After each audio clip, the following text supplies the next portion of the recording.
দর্শক, আজকের ভিডিওতে আমি আপনাদেরকে এমন কিছু ব্যতিক্রম রাস্তা দেখাবো যে রাস্তাগুলোর লোকেশন এবং কন্ডিশন দেখলে যে কেউ অবাক হয়ে যাবে। ভিডিওটা পুরোপুরি দেখতে থাকুন। শুরুতে দেখুন পাহাড়ি অঞ্চলের এই রাস্তাটা, দেখুন কতটা ব্যতিক্রমভাবে রাস্তাটাকে তৈরি করা হয়েছে। একদম খাড়া পাহাড় আর পাহাড়ের ঠিক মাঝ বরাবর কিছু অংশ কেটে এই রাস্তাটাকে তৈরি করা হয়েছে। মনে হচ্ছে ছোট ছোট জানালা আছে, এই যে গাড়িগুলো চলছে দেখা যাচ্ছে। আরও ব্যতিক্রম রাস্তা দেখায়, দেখুন এই রাস্তাটাকে কতটা আঁকা বাঁকা একদম ওপরের দিকে উঠে গেছে এই রাস্তাটা। চিন্তা করে দেখুন, এগুলো সবগুলোই কিন্তু পাহাড়ি অঞ্চলের রাস্তা। এই যে দেখতে পাচ্ছেন এখান থেকে একদম আঁকা বাঁকা হয়ে ওপরের দিকে উঠে যেতে হবে। গাড়ি কিন্তু ছোট ছোট দেখা যাচ্ছে, বেশ চমৎকার ব্যাপার। এটা কিন্তু শুষ্ক মৌসুমের। এবার আপনাদেরকে এই রাস্তাটা থেকে দেখাই।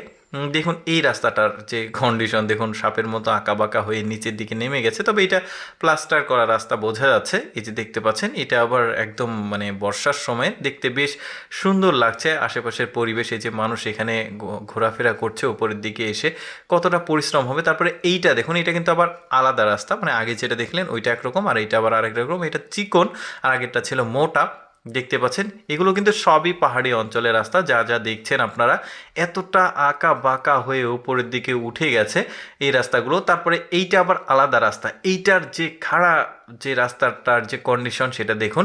তবে একটা ব্যাপার এখানে আপনাদেরকে ক্লিয়ার করে মানে দেওয়া উচিত, সেটা হচ্ছে যে এই রাস্তাগুলোতে যারা গাড়ি ড্রাইভ করে তাদের জন্য আলাদাভাবে ওই দেশের সরকার মানে গাড়ি ড্রাইভিং করার জন্য প্রশিক্ষণ দিয়ে থাকে। ওই প্রশিক্ষণপ্রাপ্ত ড্রাইভাররা শুধুমাত্র এই রাস্তাগুলোতে ড্রাইভ করতে পারবে। দর্শক, প্রতিদিন এইরকম এক্সেপশনাল ভিডিও দেখতে আমাদের ইউটিউব চ্যানেলটি সাবস্ক্রাইব করে রাখুন। ধন্যবাদ।